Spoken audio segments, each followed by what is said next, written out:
I left for an 8-week field job and came back to find an HOA banner strung between 2 pecan trees on my pasture, fluttering over 88 freshly minted houses like a victory flag. Kids on scooters, realtors with balloons, and a woman in a coral blazer barking into a walkie-talkie about how Phase 2 breaks ground Monday. My cattle gate was gone, replaced by an arch that read "Welcome to Sunrise Terraces, a Barlo community." My name is on the deed. Her name is on the arch. My donkeys were nowhere to be seen. Later I found out they'd been relocated to what Gretchen called a temporary holding facility, which was actually just a neighbor's backyard 3 miles away. She'd left me a voicemail about it, cheerful as could be, saying she was sure I'd understand once I saw the beautiful community that had bloomed in my absence. My name is Thomas Rudd. I'm a civil engineer, an introvert, and the owner of 40 acres just outside Larkspur Bend, Texas. I bought this land for the quiet, a stock pond, 2 donkeys, and a tin-roofed shop where I restore radios and ignore people. Then there's Gretchen Barlo, HOA president and self-anointed community developer. She runs Sunrise Terraces like a sorority for cul-de-sacs. Coordinated wreath days, drone patrols, and fines for what she calls anti-harmonious mailboxes. She once ticketed a thunderstorm for leaving sticks on the sidewalk.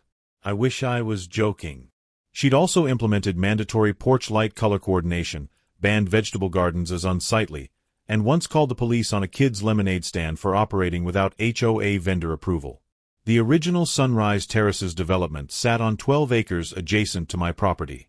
12 acres that Gretchen had apparently decided weren't enough for her vision. While I was out surveying bridges in Utah, Gretchen escalated from petty to biblical. She told the planning board my acreage was annexed common area due to what she called a historical plat adjustment. Translation: she printed my parcel map, drew a highlighter loop around it, and called it a day. She got a rubber stamp from a sleepy subcommittee for temporary construction access, then treated it like a deed to manifest destiny. Crews rolled in at dawn, cut my fence line, graded a boulevard across my hay meadow, and poured slab after slab like dominoes falling in slow motion. My shop where I restored radios? Surrounded by houses on 3 sides, with new residents already complaining about the noise of my generator. The pecan trees my grandmother planted in 1963? 2 were cut down for optimal sight lines. The remaining ones had that HOA banner strung between them like some kind of sick trophy.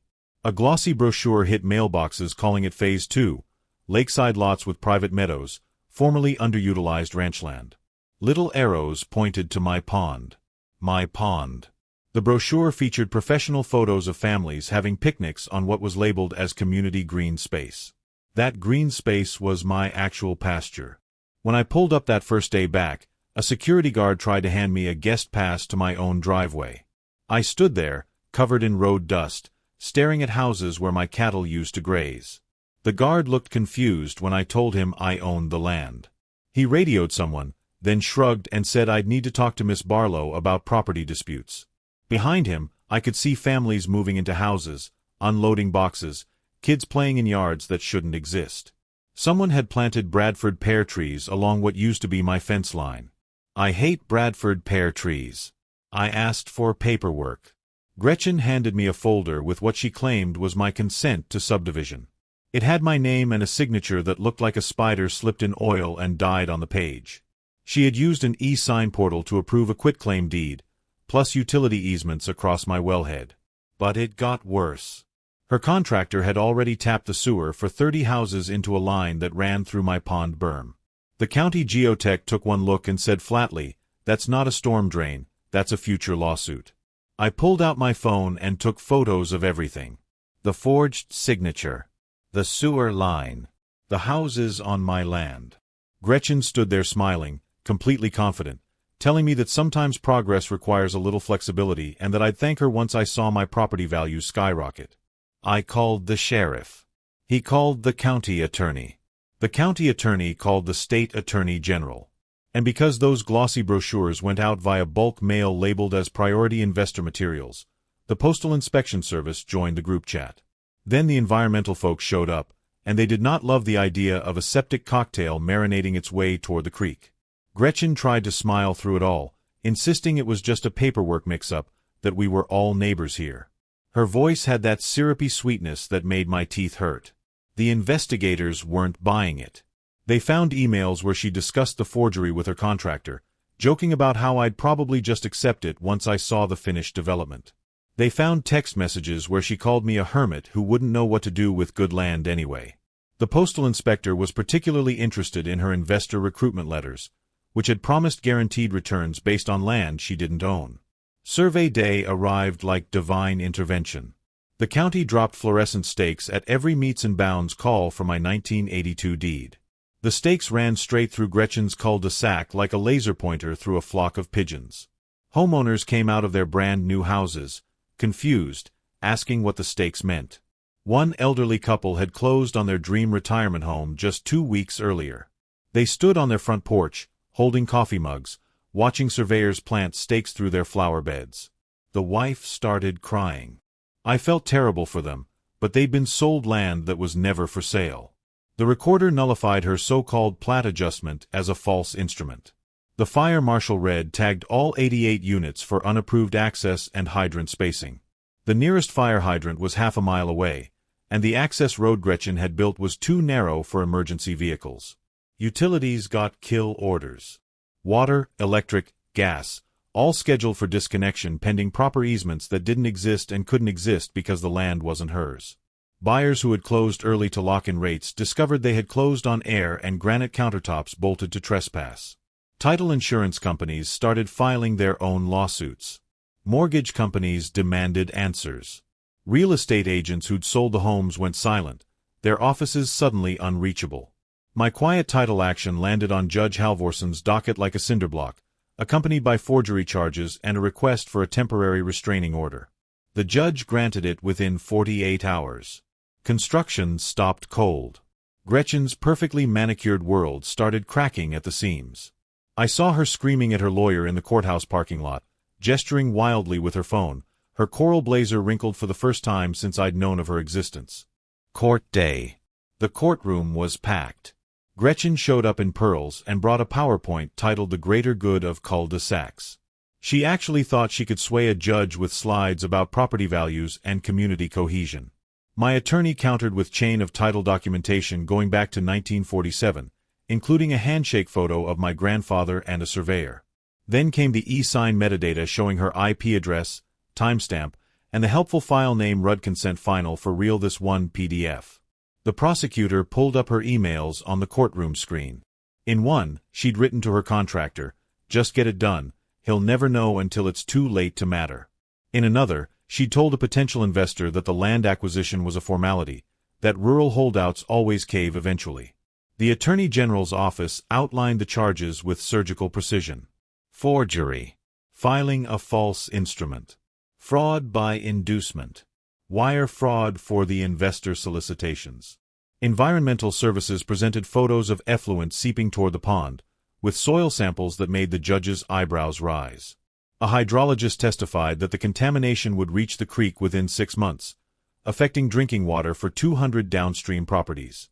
Gretchen sat there, her smile finally gone, replaced by something between panic and disbelief. Her lawyer kept whispering to her, but she just stared straight ahead like she couldn't process what was happening. When the prosecutor asked if she'd verified ownership before building, she actually said, "I assumed the planning office had handled that." The judge looked at her for a long moment, then made a note. The judge didn't raise her voice. She didn't need to. She raised a pen instead. Injunction made permanent. Title quieted in my favor. All structures declared encroachments. Demolition or relocation ordered at the encroacher's expense, with personal liability attached to Gretchen Barlo for acts outside her authority as HOA president. Then came the civil hammer. Treble damages. Attorney's fees. Restoration costs. And punitive damages for what the judge called flagrant, ongoing trespass with willful disregard for property rights, and the knowing use of forged instruments to defraud both the plaintiff and innocent homebuyers. The HOA reserves were frozen. Every penny that Gretchen had collected in dues and assessments, locked down pending resolution of homeowner lawsuits. Gretchen's personal assets were liened. Her house, her car, her boat, even her husband's retirement accounts. That Barlow community arch she was so proud of? Removed with a forklift and delivered to the courthouse lawn as Exhibit A, to remain there as an educational display until the end of proceedings. The judge's words, not mine. Educational display. I almost felt bad for her. Almost. The homeowners who'd bought houses on my land filed a class action suit against her within days. The title insurance companies followed with their own litigation. Her contractor flipped on her immediately, providing emails and text messages in exchange for immunity. The financial breakdown came next. $2.3 million in damages. $470,000 in attorney's fees.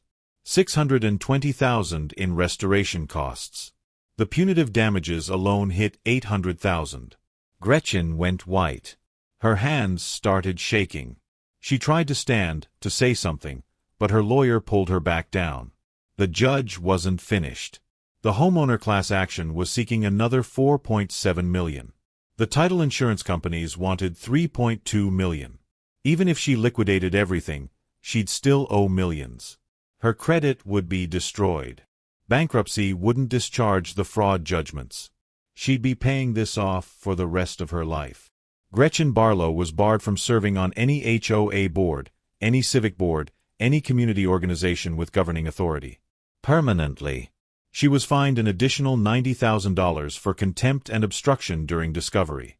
The judge specifically cited her deletion of emails and her attempts to coach witnesses. Then came the criminal sentence. 18 months probation.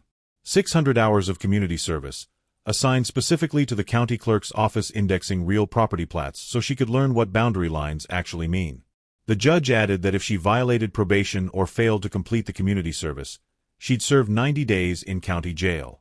The wire fraud charges carried potential federal prison time, but the prosecutor agreed to drop them in exchange for her cooperation in ongoing investor fraud investigations.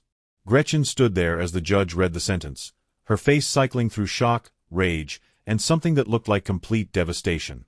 She opened her mouth, closed it, then turned to her lawyer with tears streaming down her face and asked in a broken voice, "How is this happening?" Her lawyer just packed up his briefcase and walked out. She lost everything. Her reputation, her authority, her savings, and that little cul-de-sac kingdom she'd built on land that was never hers to take. As court adjourned, she collapsed into her chair, sobbing, while her husband sat beside her with his head in his hands. Outside, the media was waiting. Camera crews. Reporters.